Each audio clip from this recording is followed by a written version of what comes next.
আল্লাহওয়ালা নেককার, তো তিনি বলেন অবশ্যই তাকে পুরা দিন মানতে হবে। পুরা দিন যে মানে, হালালগুলোও মানে, হারামগুলোও ছাড়ে, আদেশগুলো গ্রহণ করে, নিষেধগুলো বর্জন করে, রাত্রে দিনে সকালে দুপুরে একাকী প্রকাশ্যে সর্বহালাতে যে গুনাহ ছেড়ে দেয়, আল্লাহ তাআলার হুকুমে অভ্যস্ত থাকে, নামাজও পড়ে ঠিক মতো, রোজাও রাখে ঠিক মতো, বছর শেষে যাকাতও দেয় হিসাব করে, হজ ফরজ হলে হজও করে, আখলাকের হেফাজত করে, চরিত্রের হেফাজত করে, হারাম উপার্জন করে না, হারাম লোকমা খাবার খায় না, তো এই লোক দিনদার। তাহলে দিনদার একটা সামগ্রিক বিষয়, পুরা দিন যে মানে, আল্লাহওয়ালা একটা সামগ্রিক বিষয়, পুরা দিন যে মানে, পুরা দিন যে মানে, অর্ধেক অর্ধেক কিছু কিছু হলে হবে না। আমরা চরমনার মরহুম পীর সাহেব হযরত মাওলানা ফজলুল করিম সাহেব রাহমাতুল্লাহ আলাইহি, আমি একবার শুনছিলাম ছাত্র জীবনে থাকতে ওনার বয়ান, উনি বললেন এই আয়াত পড়ছিলেন, পরে বলছিলেন যে মনে করেন কোনো মানুষ পুরা ইসলামের মধ্যে ঢুকা, তো এই কথা বলতে গিয়ে উনি বলছিলেন যে মনে করেন একজন ব্যক্তি মসজিদের ভিতরে এক পাও দিছে, আরেক পাও মসজিদের বাহিরে, এই অবস্থায় তার পাও, এখন লোকটা কি মসজিদের ভিতরে? কথা বলেন না কেন? লোকটা কি মসজিদের বাহিরে? তো এ কোথায়? এ ভিতরেও না বাহিরেও না, এরকম হইলেও হবে না, এরকম হইলেও হবে যে এক পাও ভিতরে দিছি আরেক পাও বাহিরে দিছি, অর্থাৎ নামাজ তো পালন করি কিন্তু যাকাত তো দেই না, অন্যকে দেখলে সালাম তো দেই কিন্তু নারীকে দেখলে চোখ তো নামাই না। কথা বোঝেন নাই? এরকম হইতে হবে, এক পাও দিলাম আরেক পাও বাহিরে রাখলাম তাইলেও হবে না, বরং দুই পাও ভিতরে দিয়েই পূর্ণ বুঝাইতে হবে এই যে আমি মসজিদের ভিতরে, তো পুরা দিন মাইনা বুঝাই দিতে হবে এই যে আমি ইসলামের ভিতরে, উদখুলু ফিস সিলমি কাফা, পুরা দিনের মধ্যে ঢুকতে হবে সবাইকে। পুরা দিন পাঁচ জিনিস, পরিপূর্ণ দিন পাঁচটি জিনিস, পাঁচটা বিষয়। এক নাম্বার হলো ঈমান, কিছু বিষয় আছে বিশ্বাসের, এগুলো যথাযথভাবে ঠিক রাখা, এটা দিন। দুই নাম্বার হলো ইবাদাত, কিছু বিষয় আছে আমল, আমলের বিষয়, এগুলো সবগুলো গ্রহণ করা, এটা পুরা দিন। কিছু বিষয় আছে মুআমালাত, পারস্পরিক লেনদেন, এগুলো সঠিক করা, এটা আমার দ্বীনের অংশ।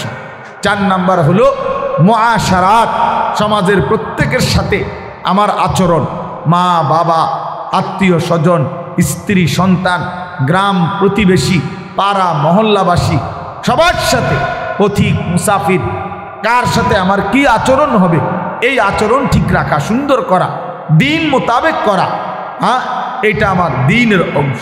পাঁচ নাম্বার হলো আখলাক, আমার ব্যক্তি চরিত্র।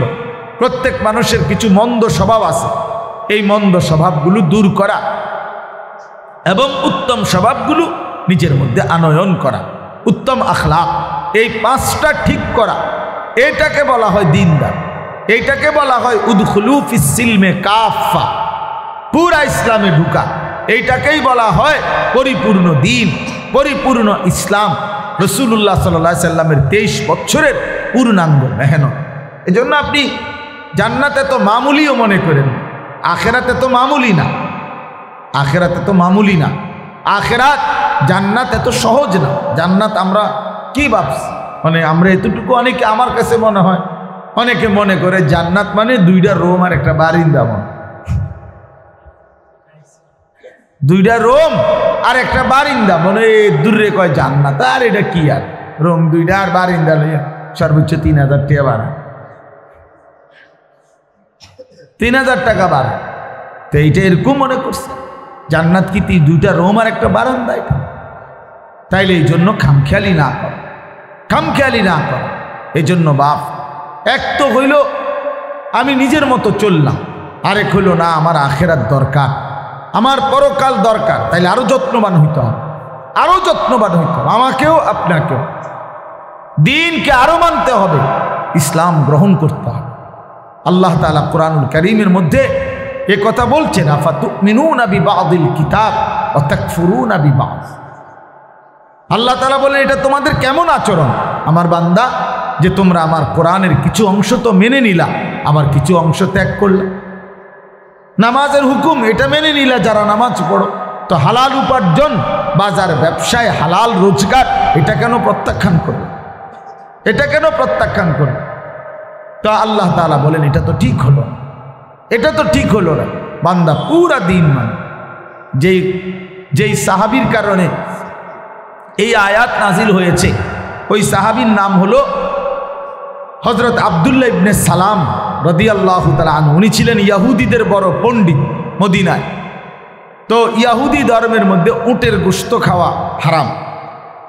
উনি মুসলমান হওয়ার পরে তো উটের গোশত তো ইসলাম ধর্মে হালাল।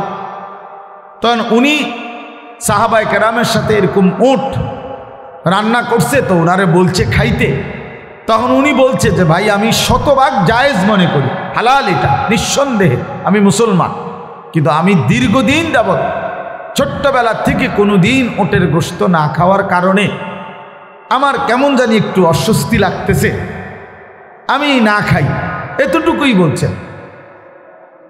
হারাম বলে নাই, না জায়েজও বলে নাই, শুধু খাইতে চাচ্ছিলেন দীর্ঘদিনের কারণে উনি হঠাৎ করে খাইতে চাচ্ছিলেন না। এটা এর দূরে বলছে। কোরআনুল কারীমের আয়াত নাজিল হয়েছে, মহান আল্লাহ পাক রব্বুল আলামিন বলছেন ইয়া আইয়ুহাল্লাযীনা আমানু উদখুলু ফিস সিলমি কাফা, পুরা ইসলামে ঢোকো, পুরা। তার মানে আমি এটা বিশ্বাস করি যে এটা হালাল, এর দূর বললে হবে না, খাইয়া প্রমাণ করে দাও, খাইয়া প্রমাণ করো। মুখে বললে হবে না, মুখে বলবে, মুখে বললাম আমি প্রিয় নবী সাল্লাল্লাহু আলাইহি সাল্লামকে মানি, মুখে বললাম আমি মুহাম্মদ সাল্লাল্লাহু আলাইহি ওয়াসাল্লাম নবী পাকের উম্মত, তাকে আমি খুব ভালোবাসি, তিনি সর্বশ্রেষ্ঠ নবী, তিনি বিশ্ব নবী, ইত্যাদি ইত্যাদি অনেক কিছু বললাম, কিন্তু জিন্দেগির মধ্যে সুন্নাত কোথায়? জিন্দেগির মধ্যে সুন্নাত কোথায়? জীবনের মধ্যে সুন্নত কই? রাসূলুল্লাহ সাল্লাল্লাহু আলাইহি সাল্লামের তরিকা কোথায়? এই জন্য দয়া করে এটা বুঝতে শিখেন, আমিও আপনিও, আমরা প্রত্যেকের। এই আপনারা একজনই বুঝেন, আমার কোনো অসুবিধা নাই, কিন্তু একজনও বুঝে নেন যে আমাকে পুরা দিন মানতে হবে। জান্নাত মামুলি না, অনেক দামি নিয়ামত, সর্বশ্রেষ্ঠ নিয়ামত জান্নাত। আল্লাহ তাআলা কোরআনুল কারীমের মধ্যে কোথাও বলছে ফাউজান আজিমা, কোথাও বলছে আজরান আজিমা।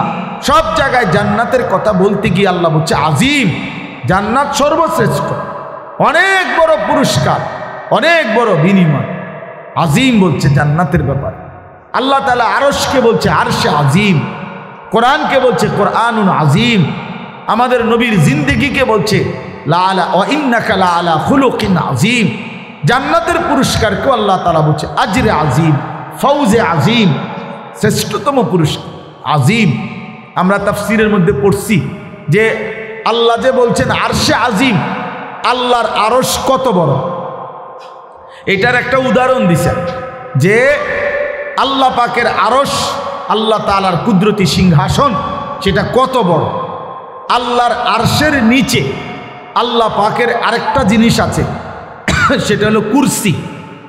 কুরসি আল্লাহ তাআলার কুদরতি চেয়ার, যেখান তো এই কুরসি, তো তাফসীরের মধ্যে লিখছে এই 7 আসমান, কোরআনে আছে 7 আসমানের উপর থেকে 7 তবক জমিনের নিচ পর্যন্ত পুরাটা আল্লাহর মাখলুকাত বেষ্টন করে আছে আল্লাহর কুরসি। ওয়াসিআ কুরসিয়ুহুস সামাওয়াতি ওয়াল আরদ, আয়াতুল কুরসি যেটা লেখা। তো 7 আসমানের ঊর্ধ্ব থেকে 7 তবক জমিনের নিচ পর্যন্ত এই পুরাটা সৃষ্টি নিয়ে আল্লাহর চেয়ার, কুদরতি চেয়ার। এখন আল্লাহর আরশ কত বড়, তো বলছে তাফসীরে এই আল্লাহর এই কুরসিটা, যেটা 7 আসমান থেকে 7 তবক জমিন পর্যন্ত আল্লাহর পুরা সৃষ্টিটার সমপরিমাণ কুরসি, সেই কুরসিটা যদি আল্লাহ তাআলার আরশের মধ্যে নিয়ে রাখে, আল্লাহর আরশের উপরে নিয়ে রাখে, তো এটা মনে হবে একটা বিশাল মরুভূমির মধ্যে একটা পয়সা রাখছে। একটা বিশাল মরুভূমি, তার মধ্যে যেন একটা পয়সা রাখছে। এখন বলেন আরশ কত বড়, আরশ কত বড়। তাই কুরসি এত বড়, সেই কুরসিটা আল্লাহর আরশের সামনে কিছুই না, তা আরশ কত বড়। এই জন্য আজিম অনেক বড়, কেবল আরশে আজিম। আল্লাহ তাআলা বলছেন, নিজের ব্যাপারে বলছেন আল্লাহ তাআলা নিজে, সুবহান রাব্বিয়াল আজিম, আল্লাহ আজিম, ওয়া হুয়াল আলিয়্যুল আজিম। তাই জন্য জান্নাত আজিম, আজরান আজিমা, ফৌজান আজিমা, অনেক বড়, অনেক বড়, অনেক বড়। ওয়া ইযা রাআইতা সাম্মা রাআইতা নাঈমা ওয়া মুলকান কাবীরা।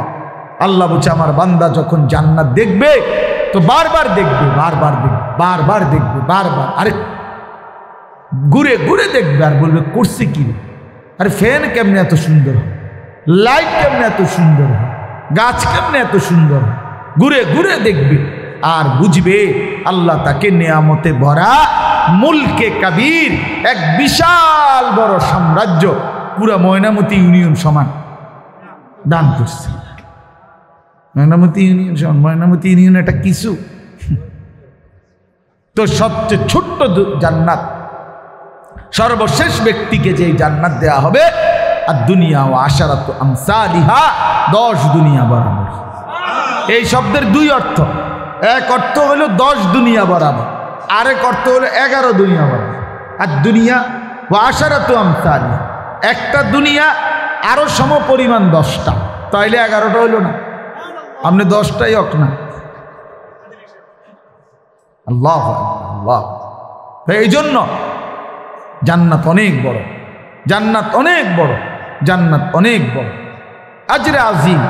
এই জন্য বাপ আমাদের এটা বোঝা উচিত, আমারও বোঝা উচিত, আপনাদেরও বোঝা উচিত যে অনন্তকালের এই বিশাল বড় নিয়ামত জান্নাত অর্জনের জন্য আরও মুজাহাদা দরকার, আরও ত্যাগ, আরও কুরবানি দরকার, আরও কুরবানি দরকার। আমরা কোরআনুল কারীমে পড়ছি তাফসিরে, ফাইদা ফারাগতা ফানসাব ওয়া ইলা রাব্বিকা ফারগাব। এই আয়াতের ব্যাখ্যাতে একটা গুরুত্বপূর্ণ কথা আছে, সেখানে হলো আমাদের নবী সাল্লাল্লাহু আলাইহি সাল্লামকে আল্লাহ বলছে এটা, যে বন্ধু সারা দিন আপনি যখন দিনের বহু কাজ শেষ করবেন, অবসর হবেন, সেই ফজর থেকে নিয়ে এশার নামাজ পর্যন্ত আপনি 5 ওয়াক্ত নামাজের ইমামতি করছেন। এই সারা দিনে জিব্রাইল আসছে, আপনার কাছে কোরআন নাজিল করেছে, আপনি গ্রহণ করেছেন। যুদ্ধের ময়দানে আপনি নেতৃত্ব দিয়েছেন, এই লক্ষাধিক সাহাবীকে দ্বীনের প্রয়োজনীয় মাসআলা আপনি শিখিয়েছেন, হাজারো শত শত বিষয়াদি আপনি সারাদিন ব্যস্ততার মাধ্যমে দ্বীনের কাটিয়েছেন। আল্লাহ বলতেছেন বন্ধু এবার যখন আপনি এশার নামাজ পড়ে অবসর হবেন তো ফানসাব, পুনরায় কিছুক্ষণ পর থেকেই আবার কঠোর পরিশ্রমে আমি আল্লাহর একাকী ইবাদতে লেগে যাবেন। তাহলে হইল আবার পরিশ্রমে লেগে, আবার পরিশ্রমে লেগে গেল, আবার পরিশ্রমে লেগে যান। অর্থাৎ এবার আবার রাত্রিবেলা জিকির, তেলাওয়াত, তাহাজ্জুদ, দোয়া, কান্নাকাটি, সেজদা, মুরাকাবা, এর মধ্যে লেগে যান। এর মধ্যে তো ওইখানে আমরা পড়ছি তাফসীরের মধ্যে যে পূর্ববর্তী বুজুর্গানে দ্বীন বলেন আল্লাহ তাআলার ইবাদত এই পরিমাণ মেহনতের সাথে করা উচিত যেন মেহনত করতে করতে রাত্রি গভীরে আইসা হালাত এমন হয় যে 2টা পাও আর স্বাভাবিকভাবে হাইটা চলতেছে না, হেসরাইয়া হেসরাইয়া এরপরে বিছানার কাছে নেওয়া একটু সময়ের বিশ্রামের জন্য। এই পরিমাণ ক্লান্তি যখন হবে তো তখন যদি কিছুটা আল্লাহ তাআলার বন্দেগীর হক আদায় হয়, তখন যদি কিছুটা হয়, আখিরাত মামুলি না, আখিরাত মামুলি না। হযরত নবী সাল্লাল্লাহু আলাইহি ওয়াসাল্লাম এই পরিমাণ রাত্রি জাগতেন, আম্মা জান আয়েশা বলেন হাত্তা তাওয়াররামাত কাদামাহু, নবীজির পা মোবারক ফুলে ফুলে যেত, ফুলে যেত পা, এত লম্বা দাঁড়িয়ে থাকতেন, এত লম্বা সেজদা দিতেন। হযরতে আয়েশা রাদিয়াল্লাহু তাআলা আনহা নবী পাক সাল্লাল্লাহু আলাইহি সাল্লামকে বলছেন, ইয়া রাসূলুল্লাহ কাদ গাফারাল্লাহু যামবাক, আল্লাহ তো আপনার সব গুনাহ মাফ করেছেন, আপনার তো কোনো গুনাহ নাই, আপনার তো কোনো গুনাহ নাই, তাহলে আপনি কেন এত রাত্র জাগেন, এত কাঁদেন কেন, এত তাহাজ্জুদ, এত সেজদা, এত দোয়া, এত কান্নাকাটি আপনি কেন করেন? আল্লাহর নবী সাল্লাল্লাহু আলাইহি ওয়াসাল্লাম বলতেন, আয়েশা জানো আমি সেই মুহাম্মদ যে ছোট্টবেলায় জন্মের পূর্বেই বাপ হারায় ফেলছিলাম। আমি সেই মোহাম্মদ মাত্র 4 বছর বয়সে যে তার মাকে হারিয়েছি। আমি সেই মোহাম্মদ 8 বছর বয়সে আমার আপন অভিভাবক আমার দাদা আব্দুল মুত্তালিবকে আমি হারিয়েছি। জানো আয়েশা, মক্কায় আমার ঘর ছিল না, আমার বাপ ছিল না, আমার মা ছিল না, আমার দাদা ছিল না। এক এতিম সন্তান আমি, এক অসহায় এতিম ছিলাম আমি। সেই এতিম সন্তান মোহাম্মদ আমি, সেই আমাকে আল্লাহ তাআলা গোটা কায়নাতের সরদার বানাইছেন, সমস্ত আম্বিয়াদের শ্রেষ্ঠতম বানিয়েছেন। আল্লাহ তাআলা আমাকে মেরাজের মতো ইজ্জত দান করেছেন।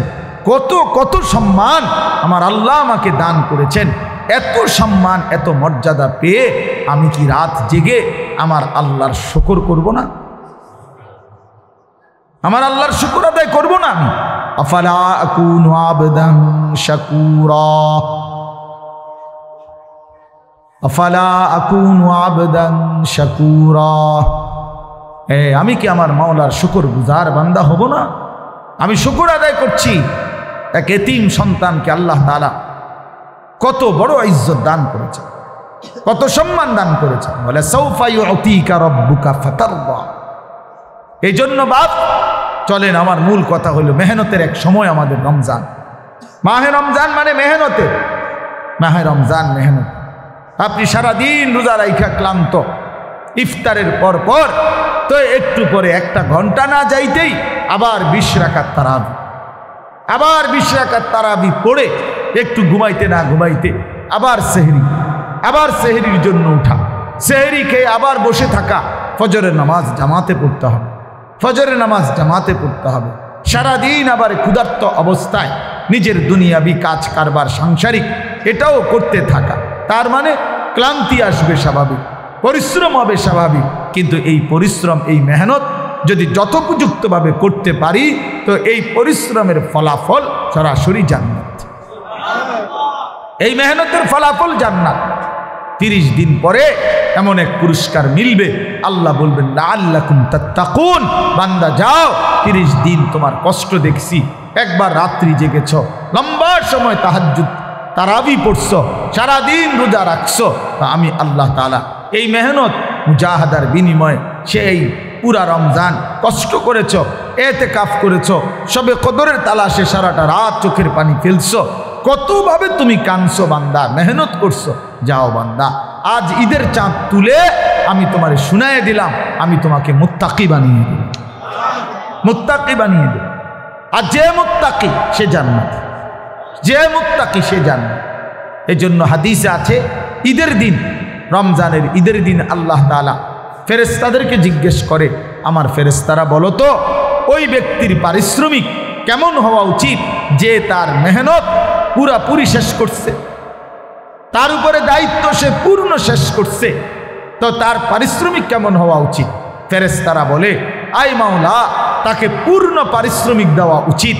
তো আল্লাহ তাআলা তখন বলে, ফেরেশতা তোমাদেরকে সাক্ষ্য রেখে আমি বললাম, ওয়া ইজ্জতি ওয়া জালালি ওয়া ইরতিফা'i মাকানি, আমার ইজ্জতের কসম, আমার সম্মানের কসম, আমার সুউচ্চ মর্যাদার কসম, আমার এই বান্দাগুলো আমার রমজানের হক আদায় করছে, মেহনতের হক আদায় করছে, পরিশ্রমের হক আদায় করছে, আমি যা চেয়েছি তা আদায় করেছে, যাও আমি তাদেরকে পুরাপুরি মাফ করে দিলাম।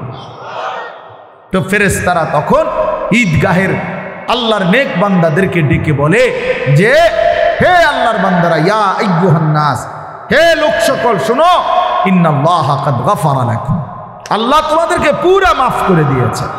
ফারজিউ রাশিদিনা ইলা রিহালিকুম, তোমরা খুশি খুশি চিত্তে তোমাদের ঘরে ফিরে যাও, ঘরে।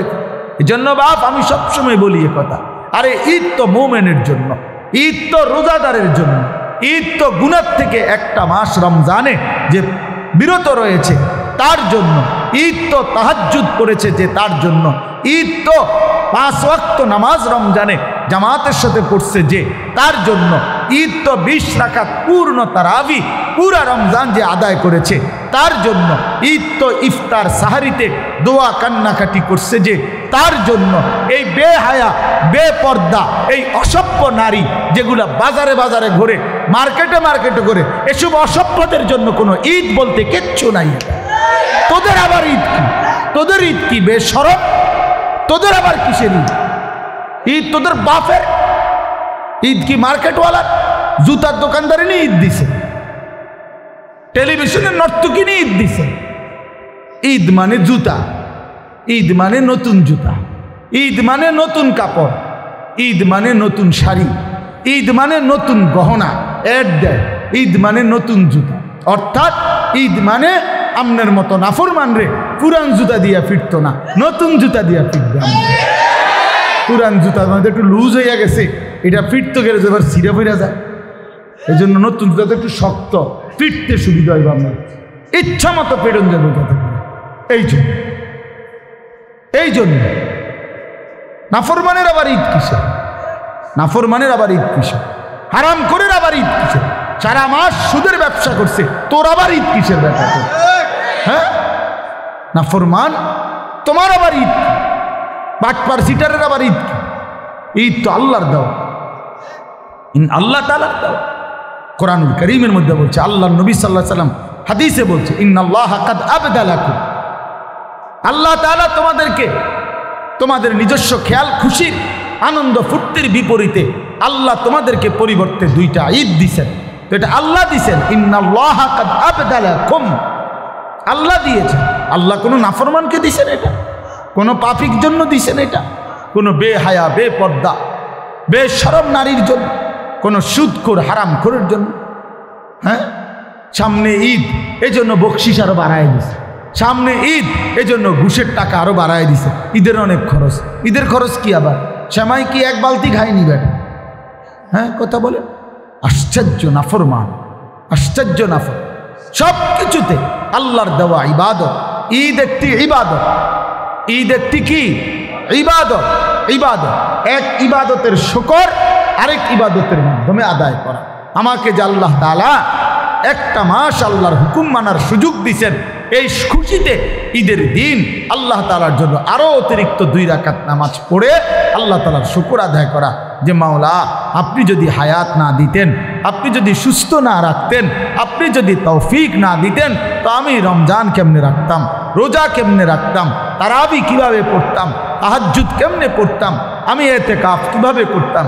আপনি তো তৌফিক দিয়েছেন মাওলা, এই জন্য আপনার শুকর। খোলা মাঠে আপনারে আবার সেজদা দিন, আবার সেজদা দিন। এই জন্য বাপ, মাহে রমজান মেহনতের মাস। কিসের মাস বলেন? মেহনতের। কিসের মেহনত? আখিরাতের মেহনত, আখিরাতের মেহনত, আখিরাতের মেহনত, আখিরাতের মেহনত। কষ্ট করবেন, পরিশ্রম করবেন, সিদ্ধান্ত নেন, সিদ্ধান্ত নেন। বহুতই মুবারক মাস শাহরু রমাদান। পুরা 30 পারা কোরআনের মধ্যে আল্লাহ তাআলা এই একটি মাস কেবল নিজে উচ্চারণ করছে, শাহরু রমাদান।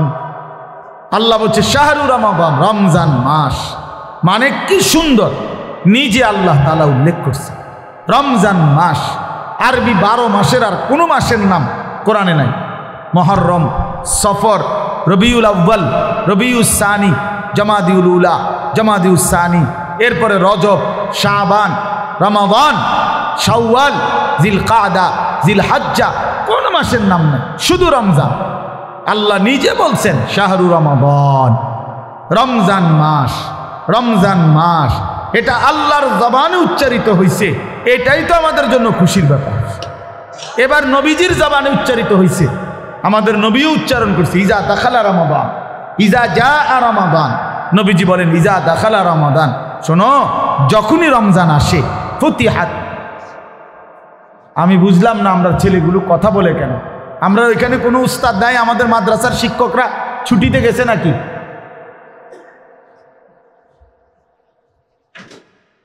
আমাদের উস্তাদরা কোথায়? মাদ্রাসার উস্তাদরা কোথায়?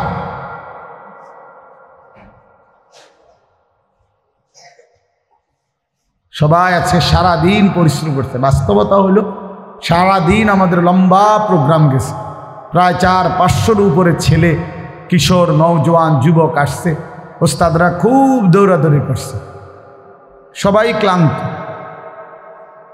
তো এখন বলেন যে ক্লান্তের সাথে কিছুটা মেহনত করতে বলেন।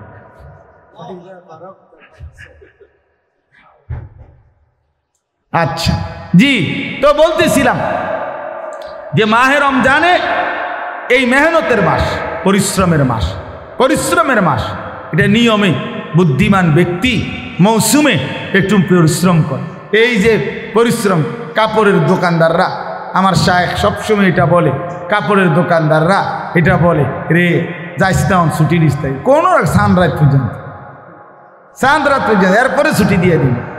কত কষ্ট করে, কত কষ্ট করে। ওই দিন আমার এক পরিচিত চিটাগাংয়ের ব্যবসায়ী ভাই, উনি বলতেছে, হুজুর কাস্টমারের দোকানে ওনারা 5 জনে 5 ভাই একসাথে এক দোকানে ব্যবসা করে, সারাটা দিন মাল বেচতে বেচতে অনেক সময় ক্যাশের সামনে প্লেটের মধ্যে ভাত নিয়া টাকাও লই, আবার দুগা ভাতও খাই, এত ব্যস্ত। তাহলে দুনিয়ার জন্য কি পরিমাণ মেহনত করতে হয়, কি পরিমাণ মেহনত করে মানুষ। সিজন বুঝে, সিজনে মানুষ একটু মেহনত করে, একটু পরিশ্রম বাড়িয়ে দেয়। রমজান আখিরাতের সিজন, রমজান জান্নাতের সিজন, রমজান গুনাহ মাফ করাবার সিজন। হইতে পারে আমি 11 মাস খামখেয়ালি করে আল্লাহর কাছেতে কাঁদতে পারি নাই, গুনাহ মাফ করাইতে পারে নাই। হইতে পারে আমি ঠিক মতো ইবাদত করতে পারি নাই। আল্লাহ বলছে, আচ্ছা ঠিক আছে বান্দা, 11 মাস আমি ছেড়ে দিলাম, বান্দা যাও। 11 মাস আমি ভুলে গেলাম, তুমি একটা মাস কদর করো। 11 মাসের ঘাটতি আমি 1 মাসে 70 গুণ বেশি পুরাইয়া দেবো। যা যা, আমি দিমু, যা। তো ভালো বান্দা, তবু ভালো হয়ে যা, তবুও জান্নাতি হ বান্দা। আর কি করবো বান্দা, আর কি করবো তোমার? যাও বান্দা, মাফ করে দেবো বললাম। 11 মাস আমাকে ভুলেছিলাম, আচ্ছা আমি কিছু মনে করলাম না, সব ভুলে গেলাম। আমার রমজানকে কদর করো, আমার রমজানকে কদর করো। শাহরু রমাদান আমার উচ্চারণ করা মাস। নবীজি বলছেন, নবীজি উচ্চারণ করছে, ইজা দাখালা রমাদান ফুতিহাত আবওয়াবুর রাহমা। যখনই রমজান আসে রহমতের সব দুয়ার আল্লাহ খুলে দেয়। ফুতিহাত আবওয়াবুল জান্নাহ, জান্নাতের দুয়ার সব আল্লাহ খুলে দেয়। অগুল্লিকাত আবওয়াবুন নার, জাহান্নামের দরজা বন্ধ করে দেয়। অসুলসিলাতিশ শাইতান, সমস্ত শয়তানগুলো আল্লাহ তাআলা শেকলে বন্দী করে ফেলে। তাহলে একটা মজার বিশেষণ আমি যেটা বুঝছি, আমার ছোট বুঝ, এটা হলো, একটা তো বুঝাইতে চাইলাম এই কথা যে আল্লাহ পাক নিজে বলছেন শাহরু রমাদান, বলেন তো, তাহলে এটা কে বলছে? তাহলে রমজান কার জবানে উচ্চারিত হয়েছে? এবার শুনলেন নবীজির জবানে উচ্চারিত হয়েছে কিনা? ইজা দাখালা রমাদান, ইজা জাআ রমাদান, এভাবে নবীজি বলছেন। তাহলে আমার আল্লাহর জবানে উচ্চারিত মাস, আমার রসুলের জবানে উচ্চারিত মাস, এর চাইতে বড় দামি আর কি হইতে পারে? এর চাইতে বেশি দামি আর কি হইতে পারে? এবার আসেন ওই কথাইটা যে আল্লাহ নবী সাল্লাল্লাহু আলাইহি সাল্লাম বলেন, রমজান মাসে জান্নাতের সব দরজা আল্লাহ খুলে দেয়, জাহান্নামের সব দুয়ার বন্ধ করে দেয়, শয়তানগুলোকে শেকলে বন্দি করে ফেলে। এখন আমি যেটা বুঝাই, আমার নানার বাড়ি নাঙ্গলকোট, কুমিল্লা, নাঙ্গলকোট জেলায় পেরিয়া ইউনিয়ন আমার নানার বাড়ি।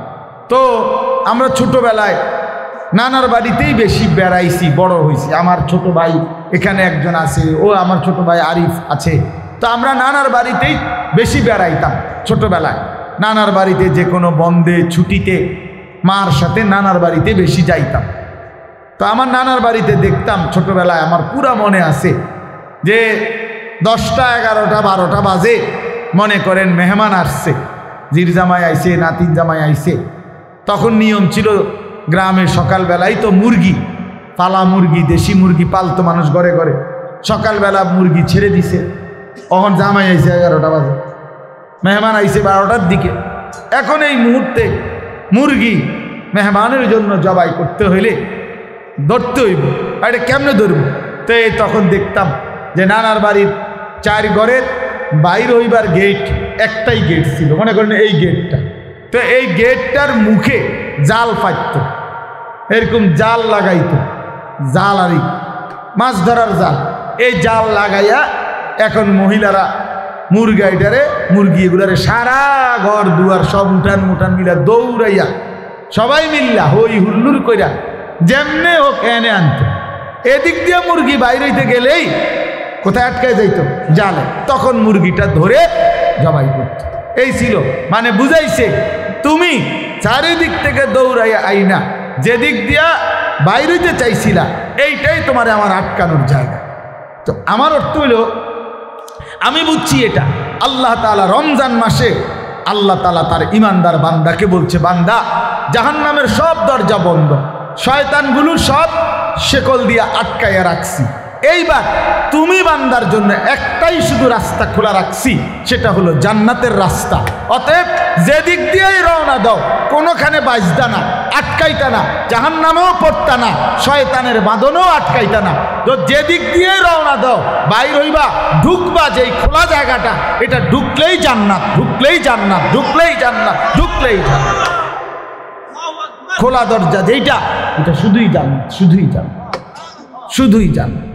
হারাইতা না, এই রমজানে হারাইবা, কোন না হারাইবা। দরজা জাহান্নামের দরজা বন্ধ, ভুল হইব না। দরজা খোলা যেটা, এটা দিয়েই ঢুকবা, সবাই খোলা দরজা দিয়েই ঢুকবা। তো ঢুকলেই দেখবা জান্নাত, ঢুকলেই দাও। আর কোনো দিক দিয়ে হারাইবার সিস্টেম।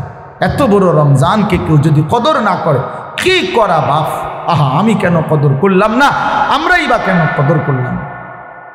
এত বড় রমজান, এত বড় শ্রেষ্ঠতম রমজান। নবী সাল্লাল্লাহু আলাইহি ওয়াসাল্লাম বলতেন, কাদ আযাল্লাকুম শাহরুন আযীম। নবীজি বলতেন, তোমাদের মাথার উপরে ছায়া বিস্তার করেছে শাহরুন আযীম, এক মহান মাস, মাহে রমজান। শাহরুর রহমা, নবীজি বলছে এটা রহমতের মাস। শাহরুল মুআসাত, পারস্পরিক সহমর্মিতার মাস। শাহরুন ইউজাদু ফীহি রিজকুল মুমিন, এমন মাস যে মাসে মুমিনের রিজিক বেড়ে যায়। শাহরুন ফীহি লাইলাতুন খায়রুম মিন আলফি শাহর, এমন এক মাস যে মাসের একটি রাত আছে এমন, যা হাজার মাসের রাতের চাইতে দামি, দামি। নবী সাল্লাল্লাহু আলাইহি সাল্লাম বলেন, মান হারুমা খায়রাহা ফাকাদ হারুমাল খায়রা কুল্লা। আল্লাহর নবী বলেন, হায় উম্মত, সবে কদর রমজানের এই রাত যে বঞ্চিত হলো, সে তো সমস্ত কল্যাণ থেকেই বঞ্চিত হলো। ওই তো আর কিছুই পাইল না। আসলে সবে কদরই পাইলি না বেটা, জীবনে পাইলি কি? রমজানকে কদর করতে পারলি না মুসলমান, কদর করলি কি? কদর করে রাখি, কদর করে রাখি, কদর করল। 50 বছর 60 বছর কোনো জীবনে 10টা দিন আল্লাহর ঘর মসজিদে এতেকাফ করবে, এই সুযোগ হয় না। আহ, কেমন দুনিয়া উনি সাজাইয়া লাইছে, কি দুনিয়া ওনারে পাইয়া লাইছে। আয় হায়, সকালে বাজার করে, রাইতে রাইতে, রাত্র হইতে হইতে তরকারি শেষ হয়ে যায়, সকালে পরের দিন আবার বাজার করে। তো কি হইল, কি হইল? দুনিয়া এত যত্ন করে খাট পালং সোফা ফার্নিচারের মধ্যে বার্নিশ করিয়া ঘরে রাখে, 1-1.5 বছর না যাইতেই আবার নতুন করে বার্নিশের দরকার হইয়া পড়ে। তো কি হইল? আর দুনিয়া এত সুন্দর প্লাস্টিকের দরজা লাগাইছে বাথরুমে, 3 মাস না জাগাইতে চিৎকারি নাই, মাইজগান দিয়া ছিদ্র ফাইটটা পড়ে দিছে। কি ভাই এন্দিয়া নাই গাইতে ফোলানি ভাঙ্গে দিছে। হ্যাঁ, আমরার মাদ্রাসার দরজা বা প্লাস্টিকের দরজা বদলাইতে বদলাইতে শেষ, এখন স্টিলের দরজা লাগাইছে। এরপরে নিয়ত আছে পাথর দিয়া দরজা বানানো,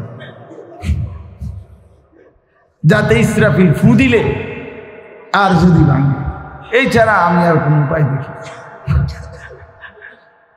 ফোলাইনে পাথরের টা ভাঙ্গে লাগবে ইনশাআল্লাহ। এরা বাচ্চা মানুষ না, এরা উড়াই লেবে সব কিছু। তাহলে এই জন্য বললাম, দুনিয়া ধোকা, দুনিয়া ধোকা। এই মাত্র গুছাইলো, আবার একটু পরে আবার যেইসে, আবার যেইসে, আবার যেইসে। এই জন্য চলেন, আমরা লম্বা করতে চাই না। আমরা সোজা কথা, এই মুহূর্তে মোমেনের আলোচনা, মোমেনের জল্পনা, মোমেনের কল্পনা, মোমেনের আবেগ, মোমেনের অনুভূতি শুধুই রমজান। কি বলেন না? শুধুই রমজান, শুধুই রমজান, শুধুই রমজান, শুধুই আমার শায়েখ আল্লামা মুফতি মুশতাকুন নবী সাহেব হুজুর বলে যে গুনে গুনে বলেন, গুনে গুনে বলেন, গুনে গুনে বলেন। 8 তারিখ চলে গেছে, এই মাসের আর 20 দিন, আর মার্চের 1ম তারিখ বা 2য় তারিখ হইতে পারে রোজা। তো ধরেন একদিন আরো বাড়ায় ধরুন 21 দিন, তাহলে আর মাত্র 21 দিন সামনে আছে রমজানের শুভ দিন। আর মাত্র কয় দিন? আর মাত্র 21 দিন রহমতের শুভ দিন, আর মাত্র 21 দিন মাগফিরাতের শুভ দিন, আর মাত্র 21 দিন নাজাতের শুভ দিন, আর মাত্র 21 দিন ইতিকাফের শুভ দিন, আর মাত্র 21 দিন সবে কদরের শুভ দিন। অপেক্ষা। মোমেন মজা করা উচিত যে আল্লাহ মানে আমার হায়াত দেন মাওলা, আমি বন্দিগি করবো, আপনারে নারাজ করব না, আপনি আমারে রমজান সামনে রাইখা কবরে নিয়েন না মাওলা। এত কাছে আইনা আমার জিন্দিগির হায়াতের তরি ডুবাইয়া দিয়েন না মাওলা, আমার জিন্দিগির তরি ডুবাইয়া দিয়েন না, আমারে রমজান পর্যন্ত পৌঁছায়, আমারে রমজান দেখায়, আমারে রমজান দেখায়। নবী সাল্লাল্লাহু আলাইহি সাল্লাম কোনো ব্যাপারে বাঁচতে চান নাই দুনিয়া, কিন্তু রমজানের জন্য বাঁচতে চাইছে। আর কয়টা দিন হায়াত চাইছে, মাওলা আমি আর 2টা মাস মরছি না জন, আর এই 2টা মাসে আমারে মরণ দিয়েন না, আমারে রমজান দেখাইয়া যা করেন করেন, আমারে রমজান দেখাইয়া। হ্যাঁ, রমজান পর্যন্ত ওয়াবাল্লিগনা রমাদান আল্লাহুম্মা বারিক লানা ফি রাজাব ওয়া শাবান, আমারে রমজান পর্যন্ত পৌঁছিয়ে দেন। এই জন্য আমরা দোয়া করবো তো ইনশাআল্লাহ। আমাদের ছাত্র যারা, তোমরাও দোয়া করো বাপ, তোমরাও দোয়া। রমজান বহুতই দাম, রমজান বহুতই দাম। তো আচ্ছা বলেন তো, কয়টা ছাগলে একটা গরু হয়? বলেন না কেন, খুরশেদ ভাই কর না কেন? কয়টা ছাগল একত্র করলে একটা গরু হয়? হ্যাঁ, আপনি মহিউদ্দিন বেরি জিগান হে কো হয়নি। ছাগল একত্র করলে না, কিন্তু রমজানে ছাগল গরু হয়। জানেন রমজান মাসে ছাগল কি হয়ে যায়? গরু হয়ে যায়। অন্য মাসে হয় না, রমজানে হয়। মানে কি? আচ্ছা এবার আপনি এটা থুন, কয়টা নফল একত্র করলে একটা ফরজের সময়? কেমনে হবে? নফল তো নফলই, ফরজ তো কি ফরজ, কিন্তু রমজানে আল্লাহ রাসূল সাল্লাল্লাহু আলাইহি সাল্লাম বলছেন একটা নফল একটা ফরজের সমান হয়ে। তো তার মানে ছাগল কি হয়ে গেছে? মানে নফল কি হয়ে গেছে? ফরজ হয়ে গেছে, ফরজ হয়ে গেছে। এই জন্য আল্লাহ নবী সাল্লাল্লাহু আলাইহি সাল্লাম বলছেন একটা নফল একটা ফরজের সমান। হ্যাঁ, একটা ফরজ কানা কামান আদ্দা ৭০ ফরিদাতান ফিমা সিওয়াহু, অন্য সময়ের ৭০টা ফরজের সমান। একটা ফরজ কয়টা? ৭০। একে কত বলেন না, কত? এই কথার 2 অর্থ। এক অর্থ হইল ৬৮, ৬৯, ৭০। এই ৭০ যেটা, এটা একটা, একে ৭০। আরেকটা হলো একে অগণিত। একে কি? অগণিত, অগণিত। ৭০ শব্দটি আরবি ভাষায় অগণিত, হিসাব ছাড়া বুঝাইবার জন্য ব্যবহৃত হয়। এই ৭০ বাংলা ভাষায় যেমন ১০০, এই শব্দটি অগণিত বুঝতে হয় বাংলা ভাষা। যেমন বাংলা ভাষায় আমরা কথার প্রসঙ্গে বলি যে তুমি আমারে ১০০ বার বললেও আমি তোমার কথা শুনতাম না। তার মানে কি? ১০১ বার বললে শুনি, এটা নিয়ে বুঝাইতে চাইছি। তোর মতো বেটা ১০০ জন আইলে তো বেটা আমারে কিচ্ছু করতে পারতি না বেটা। তার মানে কি? আমারে কিছু করতে হইলে ১০১ জন আনতে হবে, এটা নিয়ে বুঝাইতে চাইতেছি। না না, মানে যত লোকে আনো আমার কিছু করতে পারবা না, তুমি যতবারই বলো আমি শুনতাম না। সংখ্যা ব্যবহার করছে কত? ১০০। বুঝাইতে চাইছি কি? অগণিত। বুঝাইতে চাইছি কি? তোমার ১৪ গোষ্ঠীও তো আমার কিছু করতে পারতা না। তার মানে কি? আমার কিছু করতে হইলে 15 গোষ্ঠী লাগবে। আমরা বাংলা ভাষায় বলি কি না কথা, যে তোমার 14 গোষ্ঠীও তো বেটা আমার কিছু করতে পারতি না বেটা। কথা কস বেটা, চেনো তুই আগাবি না বেটা, আমি পিছিয়ে যাবো, তুই আগা বেটা, তুই শুধু আগাইলেই তো আমি পিছিয়ে যাবো বেটা, তুই আমার কি করবি? আমি দৌড় দিয়ে এলাম না, দৌড় দিয়ে এলে কি করবো বেটা? বেটা তো দৌড়ে দিয়ে লাইছি সাহসের কারণে, ওটা তো কোন ইচ্ছা দিছে দৌড়।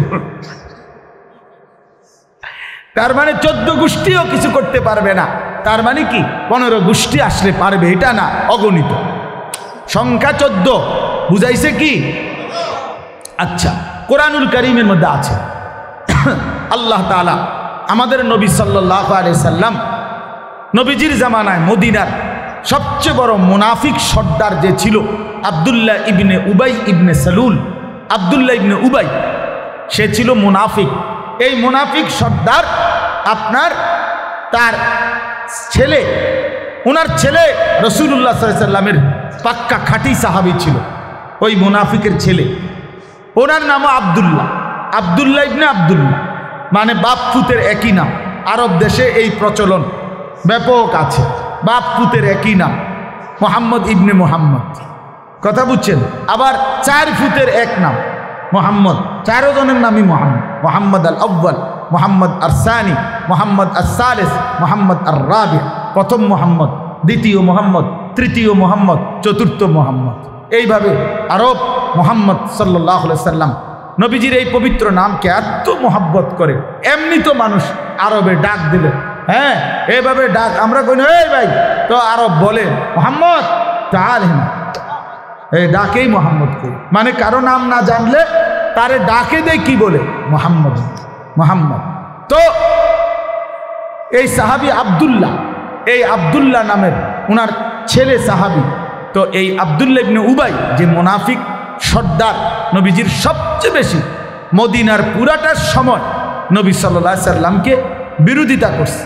এবং কোরআন শরীফে আছে এই আব্দুল্লাহ ইবনে উবাই তার মুনাফিকদেরকে বলছিল লা ইউখরিজান্নাল আ'আজ্জু মিনহাল আযাল, আমরা সম্মানী আমরা, আর মুহাম্মদ এবং তার অনুসারীরা হলো নিকৃষ্ট, তারারে আমরা সম্মানিতরা এই নিকৃষ্টদেরকে বের করে দেব। কোরআন শরীফ সূরা মুনাফিকুন এর ব্যাপারে নাজিল হয়েছে, আব্দুল্লাহ ইবনে উবাইয়ের ব্যাপারে।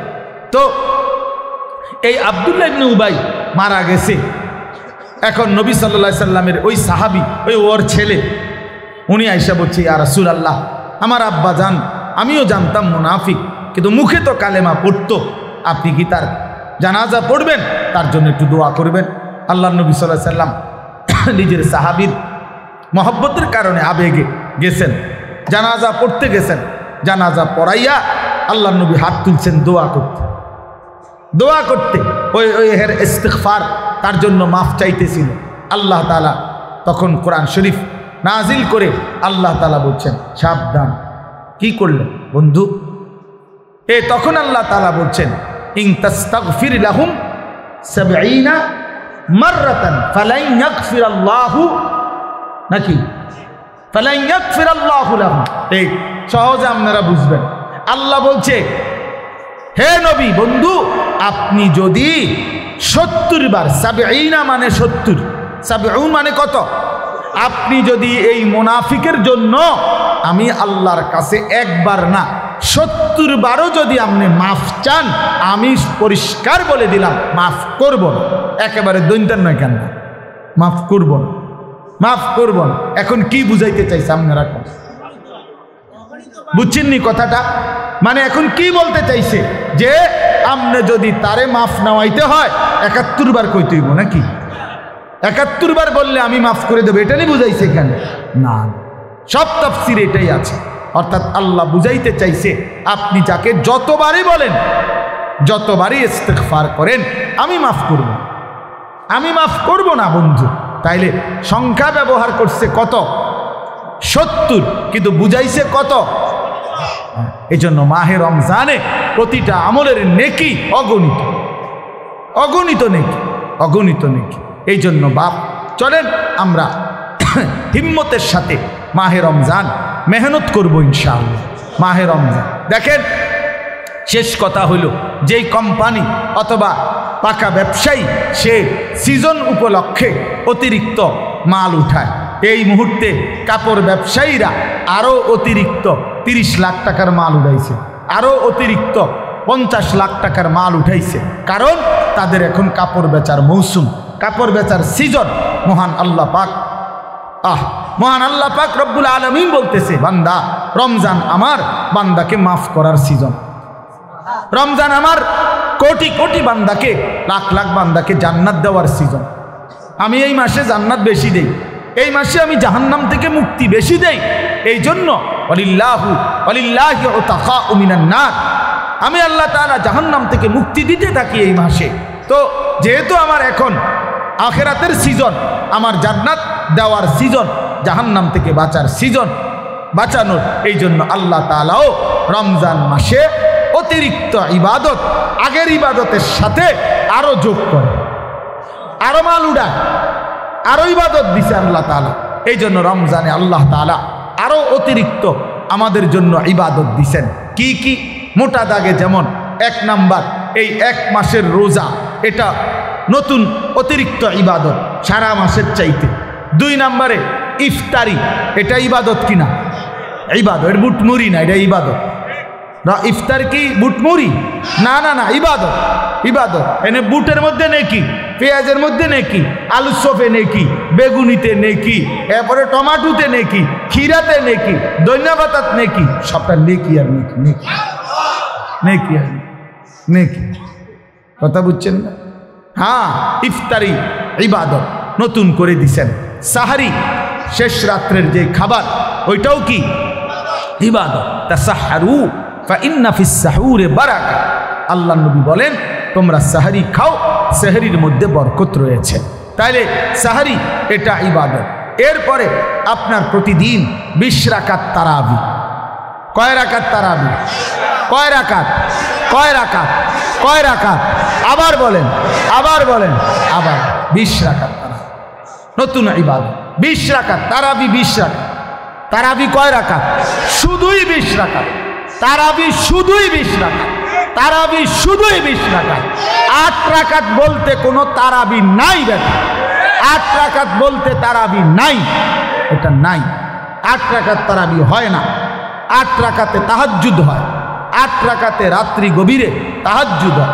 20 রাকাত তারাবি পইরা আপনি আবার ভোর রাত্রে 8 রাকাত তাহাজ্জুদ পড়েন, কোনো আপত্তি নাই। কিন্তু তাহাজ্জুদের হাদিস 20 রাকাত তারাবির জায়গার মধ্যে আনা কোনোভাবেই ঠিক, কোনোভাবেই ঠিক।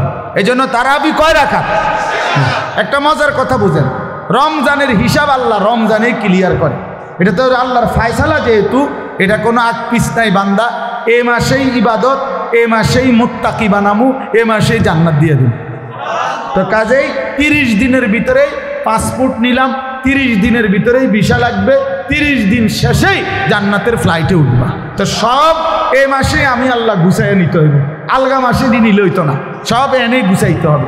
এই জন্য আল্লাহ তাআলা ফজরের নামাজের ফরজ কয় রাকাত?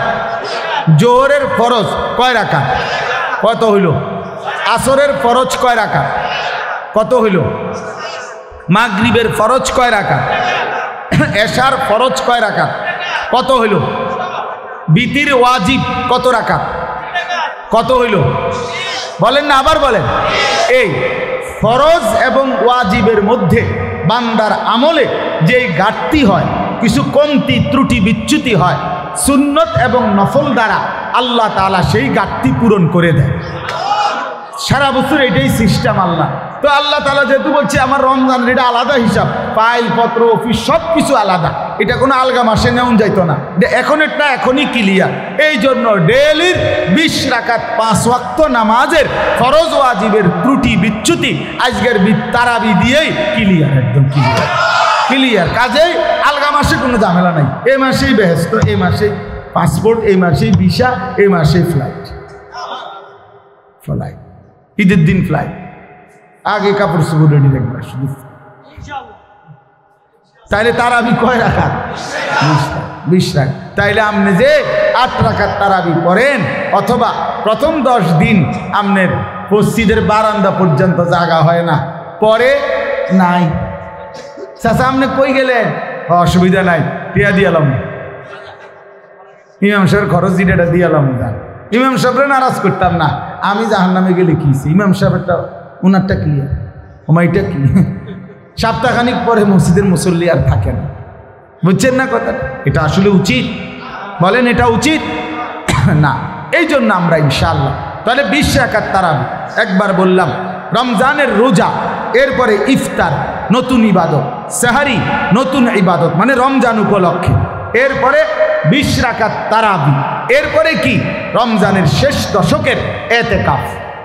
শেষ দশকের কি এতেকাফ? এতেকাফ বহুত মুবারক আমল বাপ, এতেকাফ বহুতই মুবারক আমল। বিশ্বাস করেন এতেকাফ বুড়া মুসলমানের আমল না, এতেকাফ মুসলমানদের আমল। এতেকাফ কার আমল? মুসলমানের আমল, মোমেনের আমল, বুড়া মানুষের আমল না। আমরা দেশে বানায় নিছে এতেকাফ হলো বুড়া মানুষের আমল। বুড়াও মানে আসাধ্য বুড়া আন, আসাধ্য কি বুড়া আঙ্গিনী, অর্থাৎ একবারে শেষ, একেবারে জোরাজারি গিরাগারি ছেড়ে দিছে, যাক যার আর কোনো চা দোকানও বইতে দেয় না, বাড়িতেও বসতে দেয় না, একদম হাত পাও গিরাগাড়ি ছেড়ে দিছে। 4-5 জনে আলগি দিয়া ওনারে মসজিদে আইনা শোয়া দিছে। কানে কানে বলছে, চাচা এটা পুরো এলাকার ইজ্জত, এটা পুরা ফ্যামিলির ইজ্জত, আপনি কোনো রকমে শুইয়া থাকেন, নাহলে সবগুলা লোক আমরা গুনাহগার হমু। এই জন্য আমনে শুধু কোনো রকমে, আমনের এটা মূলত কোনো এতেকাফ না, এটা হোতা কাপ। আমনের এই যে হোতায় দিছি, আর চাঁদ উঠলে আমরাই নিয়ে যাম। এই চাচারে হোতা কাপ দিয়া দিছে। আর তারা সবাই বিশ্বকাপ, মানে তারা সব খেলাধুলা, তামাশা, বাজার, মার্কেট, জুতা, শাড়ি, জামা, গহনা কিনতেছে। আহা, অথচ আল্লাহর নবী সাল্লাল্লাহু আলাইহি সাল্লাম বলছেন এতেকাফের 2টা ফজিলত নবীজি বলছেন। 1, ওয়ায়াতাকিফুজ যুনুব, সে সমস্ত গুনাহ থেকে বিরত থাকে। 2, ওয়ায়ুজজা লাহু মিনাল হাসানাত কাআমিলিল হাসানাতি কুল্লিহা। এই 10 দিন আমার ঘরে বসে থাকার কারণে, আল্লাহর নবী বলেন আল্লাহর ঘরে বসে থাকার কারণে যতগুলো নেক আমল বাহিরে মহল্লাবাসী করতেছে আর সেও করতে পারত, অথচ এতেকাফে থাকার কারণে করতে পারে নাই। সে বাইরে থাকলে অনেক মানুষকে সালাম দিতে পারত, সে বাইরে থাকলে গরিব দুঃখীকে সহযোগিতা করতে পারত, সে বাইরে থাকলে জানাজার নামাজ পড়তে পারত, সে বাইরে থাকলে বিবি বাচ্চার জন্য সাংসারিক কাজকর্ম করতে পারত, সে বাইরে থাকলে যেই বন্দিগিগুলো করতে পারত যেগুলো অন্যরা এখন করছে, অথচ আমার বান্দা করতে পারছে না। আল্লাহর নবী বলেন আল্লাহ তাআলা পুরা মহল্লাবাসীর সবগুলো নেক আমল যা সেও থাকলে করতে পারত, এই সবগুলো নেক আমলের সওয়াব আল্লাহ তাআলা ইতিকাফকারী বান্দার আমল নামায় মসজিদে থাকতেই লিখে দিচ্ছেন। এই জন্য বাপ, ইতিকাফ এটা আমাদের সকলের আমল, এটা রমজানের আমল, এটা বুড়া মানুষের আমল না। আমরা যারা রমজানের রোজা রাখি, আমাদের প্রত্যেকের উচিত চেষ্টা করা ইতিকাফ করতে। আজকে পারেন নাই কালকে করেন, এবছর পারেন না আগামী বছর করেন, কিন্তু আপনি ধীরে ধীরে প্রস্তুতি নেন, সিদ্ধান্ত নেন, ধীরে ধীরে সিদ্ধান্ত নেন। 2013 সালে আমার শায়েখ আল্লামা মুফতি মুশতাকুন নবী সাহেব আমারে বলছে, মাওলানা নবী কখনো ইতিকাফ করে নাই, ছাড়ে নাই, মৃত্যু পর্যন্ত আপনি কখনোই করেন নাই। নবীজি সাল্লাল্লাহু আলাইহি সাল্লাম, বুখারীর ইবারত, হাত্তা তাওয়াফাহুল্লাহ, নবী সাল্লাল্লাহু আলাইহি সাল্লাম মৃত্যু পর্যন্ত ইতিকাফ ছাড়ে নাই কোনোদিন, কোনো বছর। আর আপনি করেন নাই, কি বলবেন নবীজির সামনে হাসরের ময়দানে? আল্লাহর কসম, আমার এক কথা কলিজায় লাগছে। আমি সেদিনে বলছিলাম, হুজুর আমি ওয়াদা করলাম মৃত্যু পর্যন্ত আর ইতিকাফ ছাড়বো না। আলহামদুলিল্লাহ 2013 সাল থেকে 2024 আর ইতিকাফ ছুটে না, আলহামদুলিল্লাহ। এখনো তো আমার সবাই জানে যে আমার শেষ দশকে ইতিকাফ সহজ বিষয়, সহজ বিষয়। আমার কাজের সিস্টেম এরকম, কাজের গুছানোই এমনটা। ইতিকাফ লাস্টের রমজান, শেষ দশক। এই জন্য বাপ আপনাদেরকে অনুরোধ করছি, এই যারা প্রত্যেকে আপনি সুযোগ, হুজুর আমার সুযোগ হলে আমি আপনার ইতিকাফে বসবো না, না, আপনার সুযোগ আপনি বাহির করবেন, আপনার সুযোগ আপনি বাহির করবেন, সুযোগ আপনি বাহির করবেন, সুযোগ আপনার মামুর বাড়ির থেকে নিয়ে আসবেন। সুযোগ আখিরাতের জন্য আপনি সুযোগ বের করবেন, নেকির জন্য সুযোগ বের করবেন। বলেন ইনশাআল্লাহ, বলেন ইনশাআল্লাহ। এটা জরুরি, এটা উচিত, এটা উচিত। ইতিকাফ অনেকে পণ্ডিতি করে না, আমি ব্যস্ত মানুষ হুজুর, আমরা 10 দিন মসজিদে বইয়া থাকলে সংসার দুনিয়া সব আন্ধার হয়ে যাব। না, প্রতিদিন তো আমনের কারণে না আলো ওঠে। আরে বাপরে, আমনের মতো অপদার্থের কারণে না পৃথিবীতে সূর্য ওঠে। আপনি একটা কামলা হইছেন, আপনি একটা কামলা হইছেন, আর বাকি মানুষ আমরা যারা মসজিদে ইতিকাফ করে বাকিরা সব আকামলা। তাইলে এটা ধোঁকা, এটা নফসের ধোঁকা, এটা শয়তানের ধোঁকা। এজন্য আমি অনুরোধ করছি, আমরা প্রত্যেকে এই বছর চেষ্টা করেন, নিয়ত করেন, প্রস্তুতি নেন, শেষ দশকের ইতিকাফ করবেন। আলহামদুলিল্লাহ, আমাদের শায়েখ আল্লামা মুফতি মুশতাকুন নবী কাসিমি হজরতের মাদ্রাসায় সুধন্যপুরে গত বছরও আমরা প্রায় 1300-র উপরে সাথী এক মসজিদ 5 তালা ইতিকাফ করছি।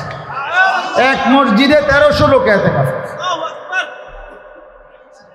1300 মানুষে ইতিকাফের লাগে 5000 টাকা দিয়েও লোক পায় না। হ্যাঁ, কলিজায় নাই যে, কলিজায় যদি থাকতো তো সে তো নিজেই বসতো, সে তো নিজেই বসতো। এই জন্য চলেন, আমার এটা সাফ কথা, এটা কঠিন হইল ইমাম সাহেবকেও বলবেন, মুয়াজ্জিন সাহেবকেও বলবেন, নিজেরাও বসবেন। সবার উচিত, ইমামেরও এতেকাফে বসা উচিত, মুয়াজ্জিনেরও এতেকাফে বসা উচিত, খতিব সাহেব যিনি উনারও এতেকাফে বসা উচিত, বাংলাদেশের শ্রেষ্ঠ বুজুর্গ যিনি উনারও এতেকাফে বসা উচিত। এতেকাফ সবার জন্য, সবার জন্য। মহল্লার একজনে বসলেই হয়, 100 জনের মধ্যে আছে, আমিও তো মানি এটা, একজনে বসলে হয়, তো সেই একজন সবসময় আরেকজনে হইতো আমনি কি তা? হ্যাঁ, আজীবন মহল্লার ওই একজন আরেকজনে হইতো কেন? আপনি কি, আপনি মুসলমান না? আপনার আখেরাত লাগে না? এই জন্য চলেন ইনশাআল্লাহ ইতিকাফের জন্য আমরা চেষ্টা করব তো ইনশাআল্লাহ। আল্লাহ তাআলা আমাদেরকে তৌফিক দান করেন, আল্লাহ তাআলা আমাদেরকে কবুল করে নেন। তাহলে মোটামুটি আমি অল্প কয়েকটা কথা বললাম, সব মিলাইয়া কথা হলো আমরা ইনশাআল্লাহ মাহে রমজান আমাদের সামনে, আমরা মেহনতের জন্য প্রস্তুতি নেই ইনশাআল্লাহ, কঠিনভাবে প্রস্তুতি নেব, এখন থেকেই প্রস্তুতি নেই যে আমরা এবারের রমজান কাটাবো আল্লাহর ইবাদতে বন্দিগিতে।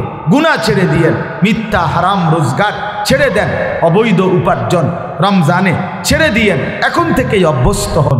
নিজেদের শেষ আবদার হইল আমার বাবারা, ভাইরা, আমার শেষ আবদার, এ যারা বুঝের মানুষ আছেন, আপনাদের স্ত্রী, আপনাদের মা বোনদেরকে রমজানে কমপক্ষে বাজারে, মার্কেটে, শপিং সেন্টারে কেনাকাটা, শাড়ি, গহনা, জুতা ইত্যাদি কেনার জন্য পাঠাইয়েন। আল্লাহর দোহাই বাপ, এটা মুসলমানের সংস্কৃতি না, মুসলমানের সংস্কৃতি না, এটা বেঈমানদের সংস্কৃতি, এটা কাফেররা চাপাইছে, এটা মুশরিকরা চাপাইছে, এটা ইহুদিরা চাপাইছে, এটা খ্রিস্টানরা চাপাইছে, এরা হিন্দুরা চাপাইছে। এটা দুর্গা পূজার অনুষ্ঠানিত হইতে পারে, ঈদের কোনো অনুষ্ঠান হইতে পারে না। সোজা কথা, সোজা কথা। নতুন জামা, নতুন শাড়ি, নতুন গহনা, নতুন জুতা কিনতে হবে পুরা একটা মাস।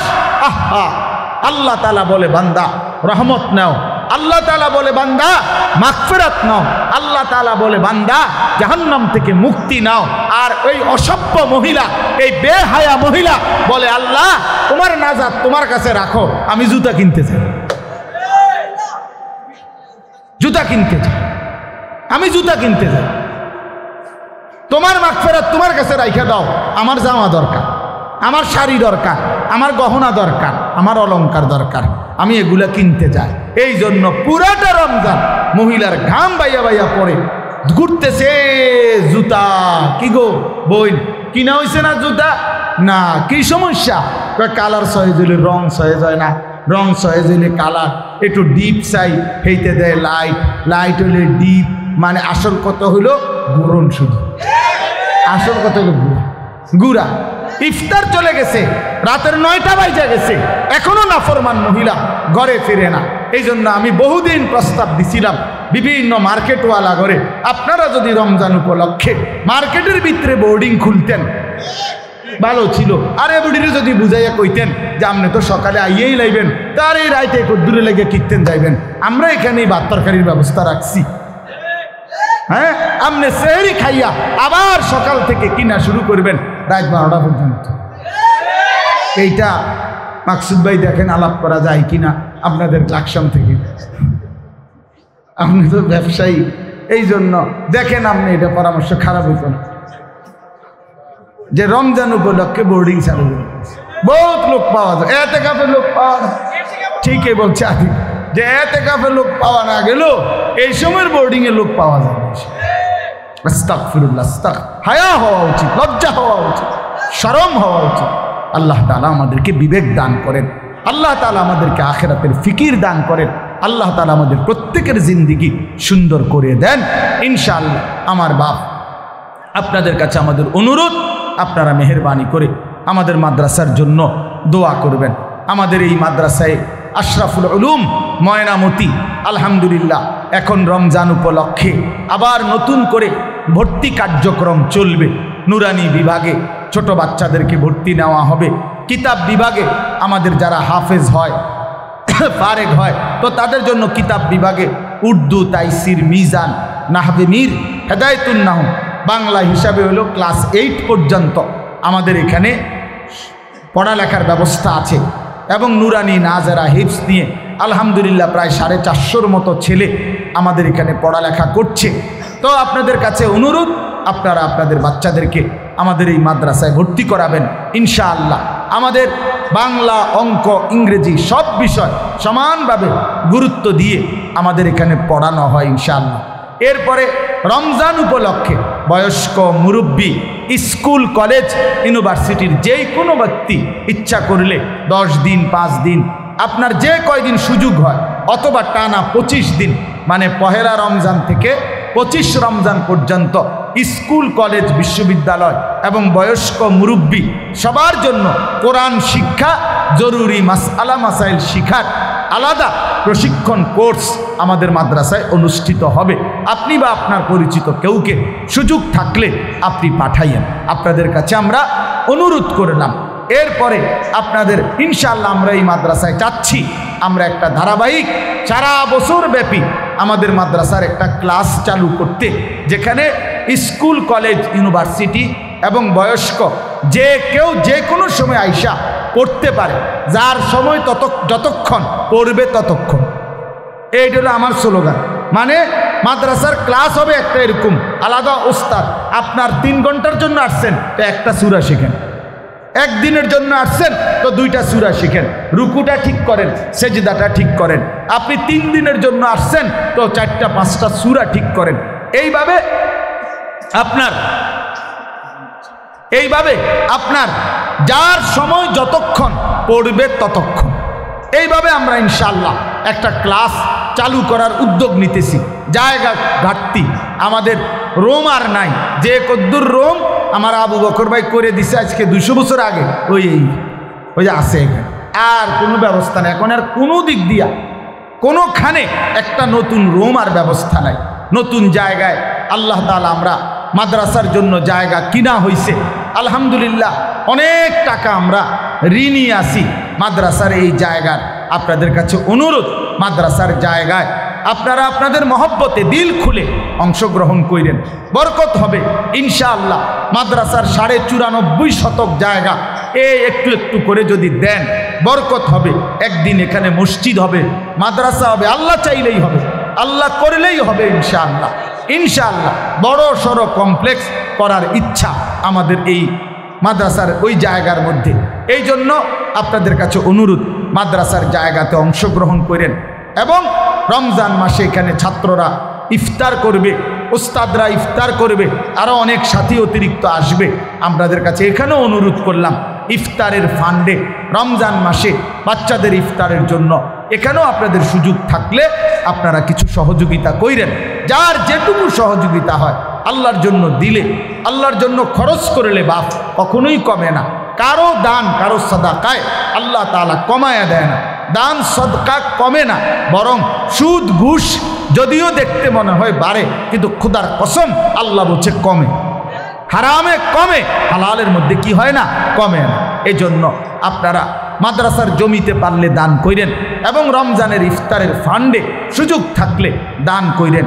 আর আমাদের এই মাদ্রাসায় অনেক ছাত্র আছে, এখানে বড় বড় হাফেজে কোরআন, হাফেজ ছাত্র, উস্তাদ আছে হাফেজ।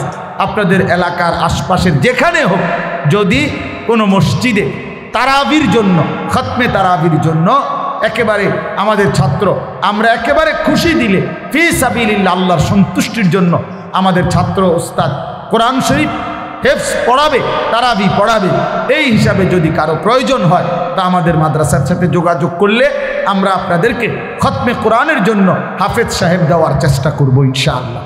আল্লাহ তাআলা আমাদেরকে তৌফিক দান করেন। সর্বশেষ, আপনারা সব সময় আমাদের এই ইসলাহি মজলিসে, আমার শায়েখের এটা আদেশ, আল্লামা মুফতি মুশতাকুন নবী সাহেব হযরত সব সময় বলে ইসলাহি মজলিসে কিছু সহযোগিতা আপনারা নিবেন, এটা আমারে আদেশ করে রাখছে। এই জন্য আমি আবারও আজকে অনুরোধ করলাম, প্রত্যেকে যার যার সামর্থ্য মতো পকেটে হাত দেন, 2টা মিনিট। ومن يضلله فلا هادي له ونشهد أن لا إله إلا الله وحده لا شريك له ونشهد أن سيدنا وحبيبنا ومولانا محمدا عبده ورسوله أما بعد فأعوذ بالله من الشيطان الرجيم بسم الله الرحمن الرحيم شهر رمضان الذي أنزل فيه القرآن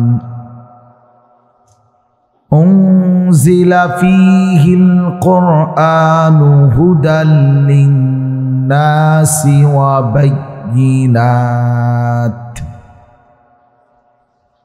وبينات من الهدى والفرقان فمن شهد منكم الشهر فليصمه صدق الله مولانا العظيم وقال نبينا صلى الله عليه وسلم من صام رمضان إيمانا واحتسابا غفر له ما تقدم من ذنبه ومن قام رمضان إيمانا واحتسابا غفر له ما تقدم من ذنبه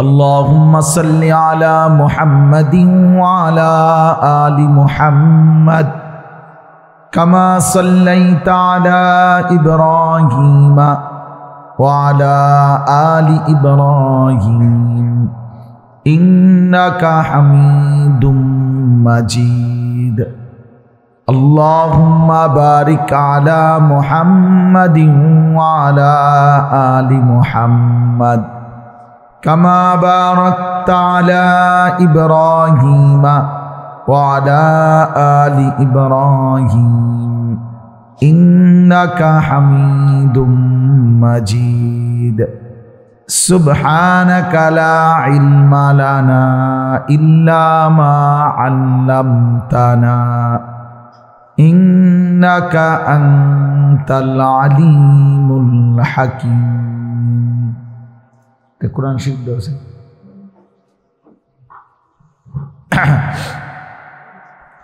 আলহামদুলিল্লাহ আল্লাহ পাক রব্বুল ইজ্জত জুল জালাল ওয়াল ইকরামের ফজল কারাম রব্বুল আলামিনের অপরিসীম ইহসান মেহেরবানি দয়া আল্লাহ তাআলা আমাদেরকে আজ 8 ফেব্রুয়ারি 2025 রোজ শনিবার আমাদের প্রাণপ্রিয় দ্বীনি প্রতিষ্ঠান মাদ্রাসায়ে আশরাফুল উলুম ময়নামতি বুড়িচং কুমিল্লা এর উদ্যোগে প্রতি মাসের ন্যায় আয়োজিত আজকের এই মাসিক ইসলাহি মজলিসে আল্লাহ তাআলাই আমাদেরকে আসবার বসবার আল্লাহর জন্যই জমা হওয়ার তৌফিক দান করেছেন। এজন্য আমরা সকলেই বলি আলহামদুলিল্লাহ। স্বাভাবিকভাবে আমাদের এই মাসিক ইসলাহি মজলিসে জোহরের আগে মা বোনদের জন্য বয়ান হয়, আসর থেকে এশা পুরুষদের জন্য বয়ান হয়। কিন্তু আলহামদুলিল্লাহ আজকে আমরা আরও একটা আয়োজন ছিল আমাদের এই মাদ্রাসায় ইসলাহি মজলিস। সেটা হলো সকাল 10টা থেকে আসর পর্যন্ত প্রায় 4:30 পৌনে 5টা পর্যন্ত কিশোর যুবকদের জন্য বিশেষ ইসলাহি মজলিস হয়েছে। আলহামদুলিল্লাহ অনেক নওজোয়ান আলহামদুলিল্লাহ সারা দেশ থেকে আসছে এবং আমাদের মুরব্বী উলামায়ে কেরাম, বিশেষ করে আমার শায়েখ আল্লামা মুফতি মুশতাকুন নবী কাসিমি দামাত বারাকাতুহুমুল আলিয়া আল্লামা মুফতি আমজাদ হুসাইন সাহেব, হজরত মাওলানা মুফতি ইউসুফ বিন ইকবাল সহ ওলামায়ে কেরাম কথা বলেছেন। তো আলহামদুলিল্লাহ এতক্ষণ পর্যন্ত হাফেজ মাওলানা আতিকুর রহমান আশরাফি আপনাদের সামনে কথা বলেছেন। আমি আপনাদের সামনে কোরআনুল কারীমের সূরা বাকারার 185 নম্বর আয়াত এর অংশ বিশেষ তেলাওয়াত করেছি, মানে আয়াতের অর্ধেক অংশ তেলাওয়াত করছি। সূরা বাকারার 185 নম্বর আয়াত। মূলত কোরআনুল কারীমের এখানে 5টা আয়াত, 183 থেকে 187। সূরা বাকারার এই 5টি আয়াত হলো, কথা বলে কি কথা, আমাদের বাচ্চা কথা কয় মনে,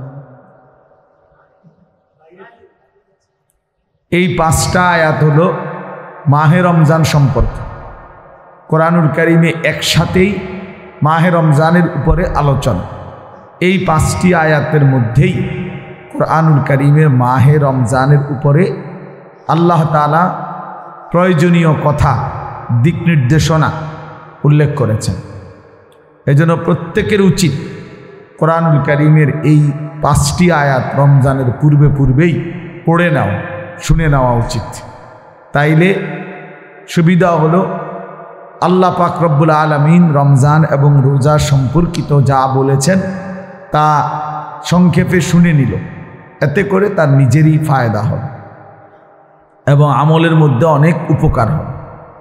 ইসলামী শরীয়তের একটা গুরুত্বপূর্ণ মাসআলা এটা, যে যেই আমলের যেই হুকুম, ওই আমলের মাসআলা জানারও সেই হুকুম। তাহলে রমজান মাসের রোজা এটা একটা ফরজ ইবাদত, অতএব রমজানের রোজা সম্পর্কিত মাসআলা জানা এটাও ফরজ, এটাও গুরুত্বপূর্ণ।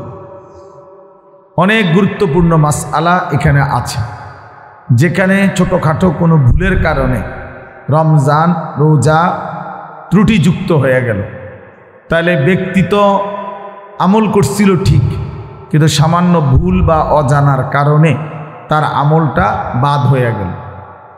কোরআন শরীফে আছে সূরা হুজরাতের মধ্যে আল্লাহ তাআলা বলছেন, ইমানদার এমন ভুল করো না, এমন কোনো অপরাধ করো না যে যার দ্বারা এমন হয় আন তাহবাতা আমালুকুম ওয়া আনতুম লা তাশউরুন, তোমাদের পুরা জিন্দেগীর আমল একসাথে নষ্ট হয়ে গেল অথচ তোমাদের জানাই হলো না। মানে তুমি জানোই না, ওয়া আনতুম লা তাশউরুন, তোমাদের মনেই নাই, জানাই নাই, তোমার খবরই নাই, তোমার যে সমস্ত আমল বরবাদ হয়ে গেল, একসাথে নিশ্চিহ্ন হয়ে গেল। এই জন্য এটা জরুরি। দিন আল্লাহ নবী সাল্লাল্লাহু আলাইহি ওয়াসাল্লাম বলছেন, শরীয়তের প্রত্যেকটা আমলের ক্ষেত্রে প্রয়োজনীয় মাসআলা জানা এটা আমাদের প্রত্যেকের জন্যই জরুরি, প্রত্যেকের জন্যই জরুরি। এটা উচিত। যখন যেই ইবাদত, যেই আমল সামনে আসে, ওই আমল সম্পর্কিত মৌলিক মাসআলা, যে কতটুকু আদায় করতে হবে আমাকে, এবং মূল বিষয়টা যেন আমার কোনোভাবেই ক্ষতিগ্রস্ত না হয়, মূল আমলটা যাতে করে নষ্ট হয়ে না যায়, তাইলে বরবাদ হয়ে যায়। আমার শায়েখ আল্লামা মুফতি মুশতাকুর নবী সাহেব হুজুর বলেন যে 3টা জিনিস মানুষকে জাহান্নামে নিয়ে যায়। একটা হলো গাফলত, অর্থাৎ জানে এমনি কিন্তু খামখেয়ালি, অবহেলা, অলসতা। গাফলতের কারণে আমল ছুটে গেল, ফলে এই বেচারা বরবাদ হয়ে গেল। আরেক 2 নম্বর হলো জাহালত, মানে না জানা, অজ্ঞতা, মূর্খতা, অর্থাৎ কোরআন এবং সুন্নাহর বিধানটাই সে জানে না, জানার কোনো মানসিকতাই, জানার কোনো, যে কোরআন শরীফ হাদিস শরীফ কি বলছে, নামাজ শুদ্ধ হইতে হইলে নামাজের মধ্যে যাবতীয় হুকুম আহকাম সহি শুদ্ধ জানা এটা জরুরি। কিন্তু এটা অনেকের জানার মানসিকতা না, নিজে নিজে যা শিখছে অথবা ভুলে ভরা ওইটাই আপনার আমল করে যাচ্ছে, আমল করে যাচ্ছে। কোরআনুল কারীমের মধ্যে আছে ফাখালাফা মিন বাদিহিম খালফুন আদাউস সালাতা ওয়াত্তাবাউশ শাহাওয়াত ফাসাউফা ইয়ালকাউনা গাইয়া। আল্লাহ তাআলা বলেন যে নিকৃষ্ট প্রজন্ম ওই প্রজন্ম যারা তাদের নামাজকে নষ্ট করে ফেলে। তার মানে নামাজ আদায় তো করে, কিন্তু অশুদ্ধতা এবং ভুলের মাধ্যমে নামাজটাকে নষ্ট করে ফেলে এবং মনের চাহিদার অনুসরণ করে। আল্লাহ বলেন তাদেরকে জাহান্নামের সর্বনিকৃষ্ট গর্ত গাই, এটা একটা গর্তের নাম, গাই নামক এই গর্তের মধ্যে তাদেরকে ছুঁড়ে ফেলা হয়। নাউযুবিল্লাহ। তাইলে আদাউস সালাত, নামাজ পড়লেন ঠিক আছে, কিন্তু নামাজটা আসলে নষ্ট হইল না। আর সূরা কেরাত, দোয়া কালাম, রুকু সেজদা যথোপযুক্তভাবে না হওয়ার কারণে আপনার নামাজটার কোনো ফায়দা আসলো না। আমল করছে কিন্তু কোনো লাভ হইল না। আল্লাহ তাআলা কোরআনুল কারীম এভাবে নাজিল করে নাই আপনি যেভাবে ভুল পড়তেছেন। রাসূলুল্লাহ সাল্লাল্লাহু আলাইহি ওয়াসাল্লাম রুকু সেজদা এভাবে শিখায় নাই আপনি যেভাবে দিচ্ছেন। তাইলে এক তো হলো বেখেয়ালি হলো, কিন্তু বছরের পর বছর ভুলে থাকা, ভুল করতে থাকা, কোনো শুধরানোর কোনো ফিকিরে নাই, এটা উচিত না।